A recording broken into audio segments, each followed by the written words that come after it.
Let's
see you survive this.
Hey guys, this is part 3 of my progression video on Huntress. I've made it all the way to endgame now, and I'm currently working my way upwards through the tiers in the maps. I just started in tier 5s and should quickly go up to tier 10 or so as I level and maybe get a new weapon or something like that. And since my last video, and I'll put a link in the video description for the previous versions as well, but I did make some significant changes and upgrades since the last video, and I'll cover that here. And if you haven't reached the end game and you are thinking about how to progress through the campaign, do look through my earlier videos because I chronicle how I started off the Huntress and made my way to where I am now. So I'll start off first with the skill gems. And the build here is a fully ranged build. There is no melee attacks at all. The reason why I chose not to do with melee attacks is because the Huntress is a bit squishy, and I'm also playing on controller where you have to rely mainly on auto aim, which is very different from PC where you can click where you want to attack. One of the big differences previously was using Thunderous Leap, where it is pretty tricky to use because I can't really control where the character leaps to. The controller just picks nearby monster and leaps there, and sometimes you don't really want to leap right smack into the middle of a group of monsters. So I went fully range instead. And this build I think is pretty strong overall. It's consistent damage and also does pretty well on bosses because I'm using Explosive Spear and Stormlance primarily on bosses. I'll cover how the build functions, but first let's go through the skills. So first of all, in terms of attacks, there are 3 projectiles that I use here. For mapping, the main one is Lightning Spear, and really is the more or less the only projectile attack that you use. Sometimes I weave in Explosive Spear or Stormlance when there are particularly juicy or tanky rares or uniques or bosses. But as you're making your way through, you're just running forward on your Rhoa mount and you're just throwing lightning spears with the occasional sniper's mark if you are running low on charges. The build here excels in generating frenzy charges, and you can have up to 6 frenzy charges, and there's also a passive taken that gives you a 5% chance to instantly get 6 frenzy charges. So for the most part, Lightning Spear will clear off mobs pretty quickly. And because I'm using the 3 Dragons Helm, Lightning Spear also freezes enemies very reliably, making it very easy to map through while you're on your Rhoa mount. Along with Lightning Spear, there is also Herald of Ice, so this complements Lightning Spear very nicely as you are freezing enemy units. With Lightning Spear, Herald of Ice will also trigger and provide you a very strong AoE attack. Now in terms of Lightning Spear, and this goes for all my attacks as well, I'm come to the point where I have extremely high critical hit. As you can see here in the advanced info for Lightning Spear, even at max range where you get a penalty to your accuracy and therefore crit, I'm still getting more or less 100% crit chance. So I have 81.2% additional crit at max range, plus my base attack crit of 21.76. And obviously it's even higher crit the nearer you are, but you don't have to worry about distance. Just lob your Lightning Spear and you should be getting crit almost all the time. And so this pairs nicely with Sniper's Mark to generate frenzy charges. For the support gems, I have Bullseye. This gives you more accuracy and more crit. Longshot, because as you are mapping, Lightning Spear will chain off and attack many distant enemies, sometimes even off your screen, and lead to explosions from Herald of Ice. Volt is a no-brainer. It really drastically helps the build.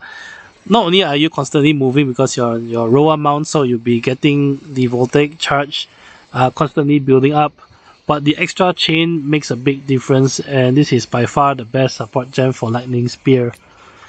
And then finally, I have Primal Armament. There are a few options here. For support gem, ideally you would just want something that can do damage. So you can even do something like Lightning Infusion, or you can have the one that increases damage, but gives you a movement speed penalty. Since you're on Rhoa mount, the movement speed penalty doesn't matter at all. So just whatever support gem that further increases damage is fine. Now when it comes to bosses, I switch over to a combination of Storm Lance and Explosive Spear. So the purpose of Storm Lance is to build up freeze.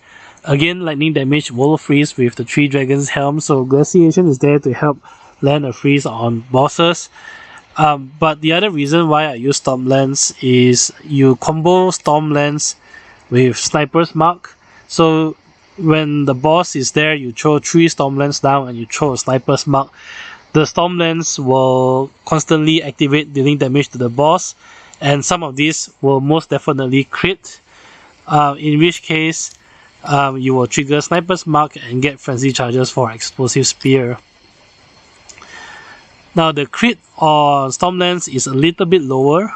At max range, it's not at 100%, but this is fine. Crit on Storm Lance is the least important of the 3. Because you have 3 Storm Lance down at one time, it's very easy to fish for a crit with Storm Lance anyway. So the whole idea of Storm Lance is you use it there to do some nice additional damage to the boss, but also to trigger the Sniper's Mark to get more Frenzy Charges when you're out, because when you're bossing you can't really rely on Combat Frenzy. So you have Lightning Infusion for more damage, and Martial Tempo is very important for Storm Lance because it has a very slow startup animation. So Martial Tempo helps you to quickly throw 3 right at the start of the fight. Now once you build up your Frenzy Charges, that's where Explosive Spear comes in. So Explosive Spear has Perpetual Charge. This helps you maintain charges as you are lobbing the spear. And it also has Pinpoint Critical. Now why Pinpoint Critical? This drastically increases the critical hit chance so that once you get 4, 5, 6 Frenzy Charges, you can maintain Frenzy Charges by constantly applying Sniper's Mark on the boss and continuously throwing your Explosive Spear. So Explosive Spear itself has a very high critical hit chance because of Pinpoint Critical. Just from the accuracy alone, I have more than 100% critical hit chance. So as long as you are refreshing Sniper's Mark, Explosive Spear will grant itself more Frenzy Charges as you lob. So in many boss fights, it comes to a point where you can just constantly throw Explosive Spears on the boss for massive damage, since they are all empowered by the Frenzy Charge. Explosive Spear also has Fire Infusion. This is just for more damage, and once I get another link, I'll be adding, I'll probably be shifting Primal Armament down to Explosive Spear actually, but I don't have the extra link yet, so it is what it is. Explosive Spear is also very useful for this build because of the 3 dragons, so fire damage will now contribute to shock. So Explosive Spear actually shocks, and once you land shock, you get to actually do more damage on subsequent Explosive Spears. On top of that, Explosive Spear also creates Burning Ground. This is an effect of the Frenzy Charge. And so the Burning Ground itself will actually ignite the boss, so you get some extra residual damage as well. Combat Frenzy is a no-brainer, so Combat Frenzy I have Precision and Clarity. Both of these is optional if you don't have the Spirit for this. Just try to go for Precision because it does give you bonus crit across all your skills. Now why Herald of Ice and not Herald of Thunder? Herald of Ice is the Herald of choice if you are using the 3 Dragons Mask, because your lightning attacks will no longer shock, so you cannot rely on Herald of Thunder. For Herald of Ice, I have Cold Infusion, Elemental Focus, and Execute on it to help me finish off mobs as I progress through the map. On the Rhoa mount, I have Mid Shield, Loyalty, and Minion Mastery. And then on Sniper's Mark, and this is very important, Profusion is the one I put on Sniper's Mark and not Combat Frenzy. When you are progressing through the maps, it's not very difficult to generate charges. You don't need the extra charge from Combat Frenzy. However, as you are bossing, you can't rely on combat frenzy, so it's better to have profusion on sniper's mark, and this greatly increases the number of charges that you get to lob more explosive spears on the boss. And then ingenuity for the cooldown rate. This ensures you can quickly reapply sniper's mark each time it's off. And then inspiration to help manage mana costs. For infused weapon has been drastically nerfed since the pre-announcement for the expansion, where everyone was excited that it had a 600% potency. It's now maxing out only at 180% potency, so don't rely on infused weapon for damage. You can see it only does like half of my Stormlance damage, so damage isn't particularly exciting. What I use infused weapon more for is for landing debuffs. So I have Maim and Blind. This helps you survive more. Maim also helps you crit more because maiming will reduce the enemy's evasion, which therefore increases your accuracy and allow you more crits. And then I just pair concentrated effect and magnified effect together just for a little bit of extra damage. But this two is really optional. I think just throw in more debuff inducing sockets on infused weapon and you're good to go. So that's it. Very simple. When you're mapping, really it's just throwing lightning spears. When you're bossing, again you combine Stormlance and Explosive Spear. Okay, so coming to the gear. Now I do have a couple of uniques here, and both the beacon and the Lycoside shield is pretty expensive, but it is optional. So before anyone goes to say you can't afford all of this, you don't need to have these two here. So the only mandatory unique for the build is the 3 Dragons mask, and at the time of making of this video the price has significantly dropped. It's now trading only for like 2 or 3 exiles on the trade site, so it isn't very difficult to get the 3 dragons. Obviously try to get one with higher elemental resistances. It helps you tremendously to stack resistances. And then once you have the 3 dragons mask, the next most important gear is obviously the weapon.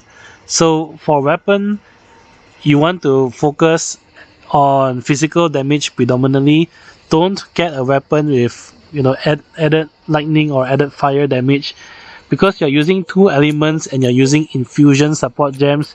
You really want to focus on physical damage so that you maximize the damage that is converted to the appropriate element when you are lobbing your spears. High physical damage is the most important, and then followed by critical hit chance. Base critical hit chance is very impactful because it is multiplicative with all the crit chance bonuses that you get on your passive tree, and therefore that's the second most important. Beyond that, everything else is good to have but not really critical, so accuracy rating obviously helps a lot, and then critical damage bonus or attack speed is of course also welcome, but the more that you look for these affixes on a weapon, the more expensive it gets. So as you're starting off, just try to focus on high physical damage range on the weapon, plus some sort of critical hit chance affix. And then for the rest of the gear, I just focus on evasion chest piece and evasion boots. This helps you get a high evasion rating. So I'm now rocking 80% evasion rating overall, which is okay, but really evasion alone isn't as good a defensive layer as it is, because many attacks actually bypass evasion. Eventually I want to actually get acrobatics, but I'm not sure whether it is possible to stack enough evasion to do so, but let's see. And then the rest of the gear is just helping you to cap your resists. Try to get some attributes on your gear. So I have dex on the boots and I have intelligence on one of the ring. That's because this build is a little bit stat intensive. You need dexterity primarily to wear your gear, as well as level up your skill gems, so dex is the most important, but you do need some amount of strength for the spears. They do have strength requirements, and you also do need a little bit of intelligence requirements because of Herald of Ice. Herald of Ice does have a pretty steep intelligence requirement. So to help you to meet all these requirements, try to get some attributes roll on your equipment. You don't need a whole lot. I only have it on my one ring and my boots, but it does help you to adjust to meet all the stat requirements of the build. Oh, I also have strength on the belt, forgot to mention, but you can see generally across the rest of the gear I have resistances plus a little bit of attributes, and my elemental resistances are kept across all three, which I feel is very important. Now for the last two uniques, these are pretty pricey, but it's not mandatory. The Beacon of Aziz is picked up mainly to allow you to ignore enemy elemental resistance.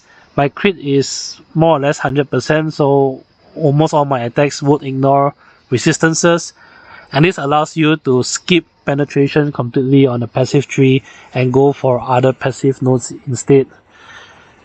If you don't have Beacon of Aziz, just get an amulet with at least 30 spirit. If you don't have the 30 spirit, you will not be able to equip Herald of Ice, which is still not the end of the world. You can still function fine without Herald of Ice. It just speeds up clearing, so therefore getting an amulet with 30 spirit helps. Beacon of Aziz has both the spirit and the elemental resistance ignore, so I think this is probably the best in slot for the amulet. Lastly, the Leco Side shield. I hope I'm pronouncing it correctly. This shield isn't required. In fact, I actually just got this shield 5 minutes before making the video. The shield is taken because of the effect of doubling the accuracy rating. If I take off this shield, my crit chance across my skills will drop to roughly 80-90%, which is not 100%, but you can function perfectly fine with 80-90% crit chance anyway. So this shield helps you boost them up to the 100% crit chance that they have, and this is the reason why I took this shield. Having the block chance also helps survivability. Now if you can't afford this shield or you don't want to use a shield, another option is to completely remove the shield and go for the Dance with Death passive on the passive tree. This is what I was previously rocking. This gives you a whopping 25% more skill speed and drastically helps the speed of which you can lay down your Stormlands, for example, and lob your Explosive Spears for massive damage. I think it's worth the trade-off. It's better to get more crit through the shield and get some survivability and then make up for attack speed elsewhere. But this is certainly the alternative option if you don't have the shield. So speaking about the passive tree, I have both Elemental Infusion and Critical Strike on my tree. I don't have the third Ascendancy yet, but I should be unlocking it soon. I've reached close to the level required for it. And then for the passive tree, what I did is first I pathed downwards to go for heavy ammunition and careful aim, and then I continued downwards. I went down this way because there are a few very impactful passives. So Precision Salvo helps both attack speed as well as accuracy rating. I try to maximize movement speed across because I'm on my Rhoa mount most of the time and I like the feel of moving quickly through the map.